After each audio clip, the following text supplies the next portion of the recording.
Hai teman-teman, perkenalkan nama saya Nika Diskar Sarifatiwi dari kelas 10 TKJ nomor absen 26. Di sini saya akan membuat video presentasi tentang struktur interkoneksi bus.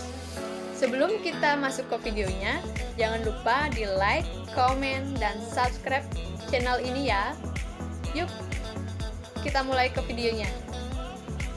Nah, di sini saya akan mempresentasikan tentang struktur interkoneksi bus.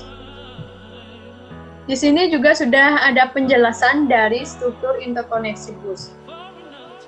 Setiap data yang dimasukkan atau dikeluarkan dari peranti input atau output akan ditampung terlebih dahulu ke dalam sebuah antrian di memori utama.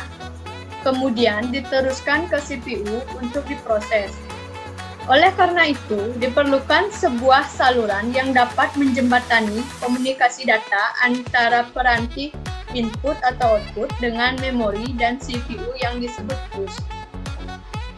Kumpulan saluran komunikasi antar komponen dalam komputer disebut sebagai struktur interkoneksi. Struktur interkoneksi memiliki karakteristik yang berbeda-beda tergantung dari jenis, format, kecepatan, dan karakteristik datanya. Berikutnya, bus secara struktural terbagi menjadi 3 bagian, yaitu yang pertama, data bus. Saluran data bus digunakan sebagai lintasan terjadinya perpindahan data dari satu modul ke modul lainnya. Kemampuan sebuah data bus dalam melewatkan data tergantung dari banyaknya saluran yang dimilikinya. Dan yang kedua, address bus. Merupakan bus untuk menandakan lokasi sumber dan tujuan pada proses transfer data. Pada saluran ini, CPU akan mengirim alamat memori yang akan ditulis atau dibaca. Dan yang ketiga, kontrol bus. Peran utama dari kontrol bus adalah melakukan pengontrolan terhadap data bus dengan setiap peripheral yang tersambung. Hasilnya akan diperoleh sinkronisasi antara proses pengiriman dan penerima data melalui sinyal kontrol. Sinyal kontrol terbagi menjadi 2 jenis, yaitu take me sinyal dan interput sinyal.